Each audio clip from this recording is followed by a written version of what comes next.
로마서 6장 1절 그런즉 우리가 무슨 말을 하리요? 은혜를 더하게 하려고 죄에 거하겠느냐?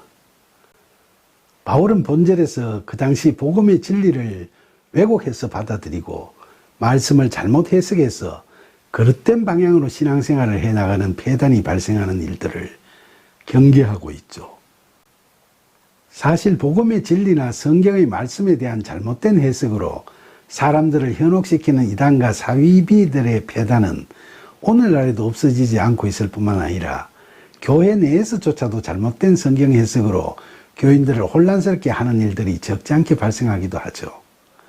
바울은 말씀에 대한 그런 잘못된 해석을 경계하기 위해서 그 예로 앞서 5장 20절에서 죄가 더한 곳에 은혜가 더욱 넘쳤나니 라고 한 말씀에 대해 본절에서 이야기하죠. 이 말씀의 본래의 의미는 우리가 자신이 죄인임을 깨닫고 회개하는 마음이 절실할수록 스스로 느끼게 되는 복음의 은혜도 더욱 넘쳐나게 된다는 거죠. 그런데 바울은 이 말씀을 우리가 왜곡해서 사람들에게 당신들이 죄를 많이 지을수록 하나님께서 은혜를 더 많이 주신다고 이야기하면 안 된다고 하는 거죠.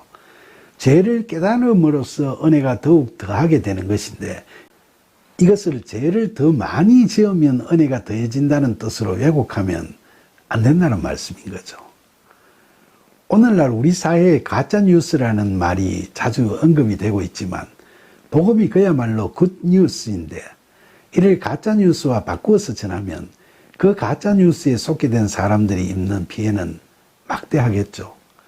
창세기 선악과 신화에 보면 하나님께서는 아담과 하와에게 선악과 열매를 따먹지 말라고 하시면서 먹거나 만지면 너희가 죽는다고 경고하셨는데도 불구하고 뱀이 나타나서 하나님이 참으로 그러시더냐 하면서 그걸 먹으면 죽는 게 아니라 너희 눈이 밝아져서 하나님께서 같이 되어 선악을 알 줄 하나님께서 다 아시고 그러시는 거라고 유혹을 했죠. 하나님의 말씀에 대한 그 뱀의 거짓 해석이 아담과 하와의 심중에 잠재되어 있던 하나님처럼 되고 싶어하는 영적 교만을 불러일으키게 됨으로써 그들은 죄를 범하게 되고 그 결과로 에덴에서 추방되어 버리고 마는 처참한 지경에 빠져버리고 말았죠. 이처럼 말씀에 대한 잘못된 해석은 우리를 영적 죽음의 상태에서 더욱더 빠져나올 수 없게 깊은 수렁으로 빠뜨리게 되는 겁니다. 우리가 성경을 바르게 해석하고 성령의 이끄심에 따라 말씀대로 살아가면 절대로 사람들이 우리를 위선적이라고 손가락질 하지도 않을 거고 황당하고 무지하다고 비웃고 비난하지도 않을 겁니다. 그런데 오늘날 교회가 세상 사람들에게 혐오와 비판의 대상으로 심심찮게 거론이 되는 것은 우리가 말씀대로 살고 있지 않고 믿지 않는 사람들이 교인들을 볼 때에도 위선적이거나 비합리적으로 보이기 때문에 흉보고 비웃고 멸시하기까지 하게 되는 거죠. 그래서 우리가 이런 성경 강의를 통해서 바른 성경 해석을 하려고 애를 쓰고는 있는데 어떤 해석이 바른 해석이냐에 대해서는 의견이 분분할 수밖에 없죠. 그런데 의견이 다를 수밖에 없는 대목에서는 일반적으로 자신의 판단만으로 단정을 하기보다는 다른 성경 말씀과 연결해서 종합적으로 보고 합리적으로 해석해 나가는 그런 노력들을 해야 하겠죠.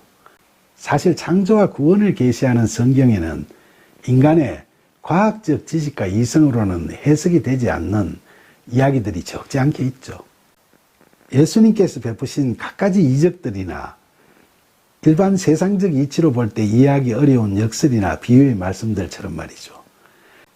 그런데 우리는 세상에서 먹고 사는 문제를 넘어서는 것에 대한 관심, 자기라는 좁은 테두리를 넘어서 크게 보고 의미 있고 가치 있게 사는 데 대한 관심, 바로 그런 초월적이고 궁극적인 관심을 다들 가지고 있죠.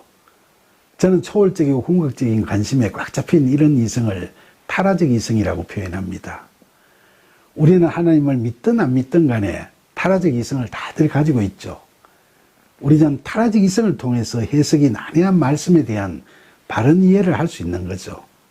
하지만 우리가 성경을 해석하고 이 말씀들을 예수님께서 명하신 대로 세상 사람들에게 전하는 과정에서 난해한 이야기들이나 말씀들에 대해서 믿는 우리만이 이해할 수 있는 용어로 해석하고 믿지 않는 사람들이 의문을 제기하면 하나님의 신비 내지 불가의 성을 내세우면서 무조건 믿음만을 강요하기만 한다면 세상 사람들은 그런 우리들을 편협하고 독선적이며 비합리적이라고 비난할 겁니다.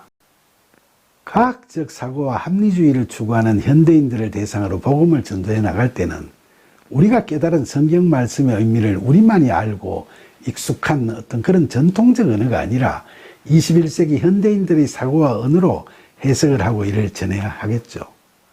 그리고 그 해석은 반드시 성경에 기초를 두고 종합적이고 체계적으로 하되 이해 가능하도록 잘 설명이 되어야 하고요.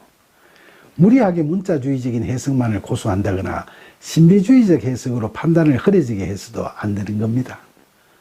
신화와 상징으로 표현되는 말씀들을 탈문자화해서 현대적 언어를 통해서 합리적으로 해석해 나가는 것, 이게 상당히 필요하겠죠.